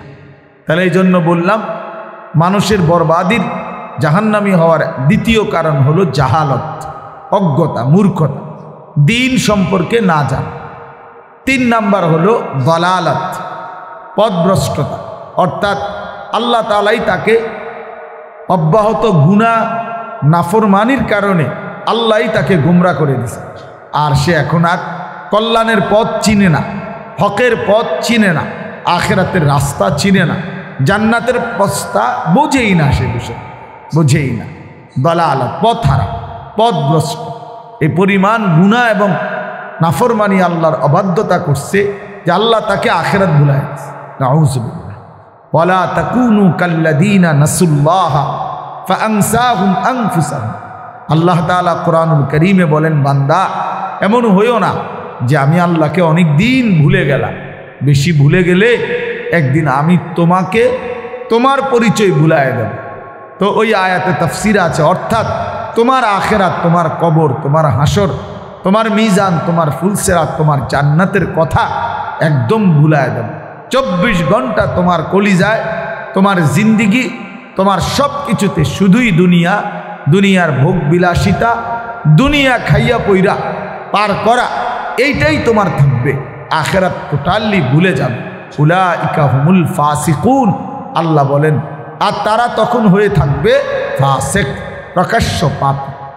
এই জন্য অব্যাহত গুনাহ করতে না, গুনার উপরে জমে থাকতে নাই, গুনার উপরে লেগে থাকতে নেই। যে গুনাহ, মিথ্যা বলতেছি তো বলতেছে স্বাভাবিকভাবে, চুরি করতেছে স্বাভাবিকভাবে চুরি করে, সুদ খায় তো 30 বছর সুদ খায়, নামাজ পড়ে না তো কোনো দিনেই পড়ে না, গালিগালাজ করে তো প্রত্যেক কথায় গালি দেয়, ওজনে কম দেয় তো প্রতিদিনই ওজনে কম দেয়। মানে এই যে লাগাতার গুনাহ, ধারাবাহিক গুনাহ করতে থাকা, এটা কিন্তু অনেক বড় একটা পাপ, অনেক বড় সীমা লঙ্ঘন, অনেক বড় সীমা। অনেকে এটা বুঝে না বাপ। অনেক নওজোয়ান, অনেক বয়স্ক মানুষ লাগাতার হাসতে হাসতে স্বাভাবিকভাবে গুনাহ করে যাচ্ছে, গুনাহ করে যাইতেছে, এই মিথ্যা বলতেই আছে, হারাম খাচ্ছেই খাচ্ছে, ঘরে পরিবারে আল্লাহর নাফরমানি চলছে চলছে, স্বাভাবিক বানায় নিছে কোনো, কিন্তু আরো 10টা গুনাহ স্বাভাবিক বানায় নিছে ঘরের মধ্যে, জিন্দিগির মধ্যে। এই জন্য আল্লাহ তাআলা বলছেন গুনাহ যখন দীর্ঘ হয়ে যায়, তার মানে সে আল্লাহকে ভুলে যায়, আল্লাহ একদিন তাকে তার আখিরাত ভুলিয়ে দেয়, তার আখিরাত তার আর মনে থাকে না। উলাইকা হুমুল ফাসিকুন। এখানে একটা সাংঘাতিক কথা হলো, এই আয়াতের আগের আয়াত আল্লাহ শুরু করছিল ইয়া আইয়ুহাল্লাযীনা আমানু বলে, হে ঈমানদারগণ ইত্তাকুল্লাহ, আল্লাহকে ভয় করো। তো আল্লাহকে ভয় করার প্রথম অর্থ হলো গুনাহ ছেড়ে দাও, গুনাহ ছেড়ে দাও। তো এরপরে আল্লাহ বলছে যদি অব্যাহত গুনাহ করতে থাকো, আমাকে ভুলে থাকো, তো একদিন আমি তোমার আখিরাত ভুলাইয়া দেব, আর তখন তোমার পরিচয় আর মুমিন থাকবে না, বরং পরিচয়ই হয়ে যাবে ফাসিক, পরিচয়ই হয়ে যাবে সুদখোর। তোমার নামের পরিচয় মানুষে চিনবে এই নামে, ও তার কথা কোন আছে তো সুদখোর। হ্যাঁ, ও এই তো আরে হে তো সিটার, হয়তো 2 নম্বরই ব্যবসা করে, হয়তো ইয়াবা কারবারি, হয়তো মদখোর নেশাখোর, ও তার কথা বলছে আর তো গাঁজাখোর। এই তার মানে আল্লাহ তাআলা বলছেন আমারে ভুলে থাকার কারণে, আমার নাফরমানি করার কারণে একদিন পরিচয় চেঞ্জ করে দেব, লোকে তখন তোমাকে আর মুসলমান হিসাবে চিনবে না, বরং ফাসেক হিসাবে চিনবে, তোমার নামেই স্থায়ী পরিচয় হয়ে যাবে। আহা, এটা কত বড় লানত! ওই ব্যক্তির উপরে কত বড় লানত যে খায় ঘুমায়, দুনিয়া চলতেছে, কিন্তু লোকে তাকে স্মরণ করে, বরণ করে, উল্লেখ করে কোনো না কোনো পাপের নাম, কোনো পাপী হিসাবে বলে তাকে। এই জন্য এই 3 জিনিস, 1 নাম্বার হলো গাফলত, 2 নাম্বার হলো জাহালত, 3 নাম্বার হলো দলালত। 1 নাম্বার হলো অবহেলা করা, 2 নাম্বার হলো না জানা, 3 নাম্বার হলো পথ হারিয়ে ফেলা, গোমরা হয়ে যাওয়া, গোমরা হয়ে যাওয়া। এই জন্য আপনাদের কাছে এই যে কয়েকজন আল্লাহর বান্দা আমরা বসলাম, আমরা এটা মনে রাখবেন, আপনাদের সামনে মাহে রমজান, আপনার উচিত কেমনে পড়বেন আপনি বুঝ করেন, আপনি জেনে নেবেন। আমি বুঝি না, না বুঝবেন নাকি? বুঝেন না কি? আবার না বুঝলে আপনি এটা কইলেন কেমনে? আপনি বুঝেন না, কথা বুঝেন নাই, আপনি বুঝেন না কি? আবার এটা কেমনে বললেন? তাহলে আপনি যে বুঝেন না, অবশ্যই বুঝেন। আপনি জানেন সব কিছু, আপনি সবই জানেন, সবই বুঝেন। মূলত আপনার কলিজার ভিতরে আখিরাতের ওই পরিমাণ কদর নাই, পরকালের ওই পরিমাণ প্রয়োজন নাই। যদি প্রয়োজন বেশি থাকতো তো নিশ্চিত দুনিয়াবি ব্যস্ততার চাইতে আখিরাতের ব্যস্ততা বেড়ে যেত, আখিরাতের ব্যস্ততা বেড়ে যেত। মানুষের দিলে যেটা থাকে, মানুষের বাহ্যিক সেটাই প্রকাশ। আয-যাহিরু উনওয়ানুল বাতিন, আরবি ভাষায় প্রবাদ বলে যে মানুষের অন্তরের ঠিকানা, প্রতিচ্ছবি মানুষের জাহের, বাহ্যিক চেহারা। মানুষ চেহারার দিকে তাকাইয়েই বলে কি ভাই মন খারাপ, তার মানে দিলের অস্থিরতা তার চেহারাতেই প্রকাশ। আবার চেহারার দিকে তাকাইয়েই বলে কি ভাই খুব খুশিতে আছেন, মনে হয় খুব খুশিতে আছেন, তাহলে বোঝা গেল যে মনের ফুর্তি চেহারায় প্রকাশ পায়, মনের পেরেশানি চেহারার মধ্যে কি পায়? প্রকাশ। তাহলে আপনার আমার কলিজার ভিতরে আখিরাতের ব্যাপারে কি হালাত, ইমানের ব্যাপারে কি হালাত, কবর পরকালের ব্যাপারে আসলে আমাদের দিলের মধ্যে কি আছে, এইটা আমাদের বাহ্যিক চলাফেরা, কথাবার্তা, উঠা বসা দ্বারাই প্রমাণ। আপনি আজকে 30 বছরে কোরআন শরীফ সহি শুদ্ধ করেন না, তা আপনার কাছে যে আখিরাতটা কি জিনিস এটা কি বোঝা যায় না? আপনি আজকে 30 বছরে কোরআন সুন্নাহর একটা মাসআলা সঠিকভাবে জানার কোনো মানসিকতাই নেই। অনেক মানুষ বোঝে না, এটাই মনে করে ইমাম সাহেবরে টাকা 100 দেয় যে এটাই ব্যস্ত, মসজিদে যে 2টা ফ্যান দিছে সিলিং ফ্যান, ও ব্যস্ত গেছে। টাইলসের বাবা 10,000 টাকা দিছে, ওনার ফুতে বিদেশে পাঠাইছে, এই যে ব্যস্তের বুঝে গেছে। বাপ ফুত দুজনে ব্যস্ত, দুইজনেই 10,000 টাকা 5,000 করে ব্যস্ত। এই যে খামখেয়ালি 20-50 টাকা 100 টাকা দিয়া 1-2 হাজার টাকা দিয়া আখিরাত কিনে নেওয়া, এটা কে বলবে? এত কম মূল্যে, এত কম মূল্যে আখিরাত। এই জন্য আল্লাহ তাআলা কোরআনুল কারীমের মধ্যে বলছেন ইয়া আইয়ুহাল্লাযীনা আমানু দুখুলু ফিস সিলমি কাফা, হে ঈমানদারগণ ইসলামের মধ্যে প্রবেশ করো পুরাপুরি, কাফাতান পুরাপুরি, পুরাপুরি। আমার খুলনার হজরত মাওলানা মুফতি নুরুল আমিন সাহেব দামাত বারাকাতুহুমুল আলিয়া, হজরত এ কথা খুব বলে যে কোনো মানুষ নামাজি, নামাজ পড়ে নিয়মিত তো তাকে নামাজি বলে। কোনো লোক রোজা রাখে তো রোজাদার, কোনো লোক হজ করছে তো সে হাজি সাহেব, কোনো লোক দান সদকা করে সে দানশীল। তো এটা তার একক পরিচয়। কিন্তু কোনো লোককে যদি বলতে হয় যে লোকটা দিনদার,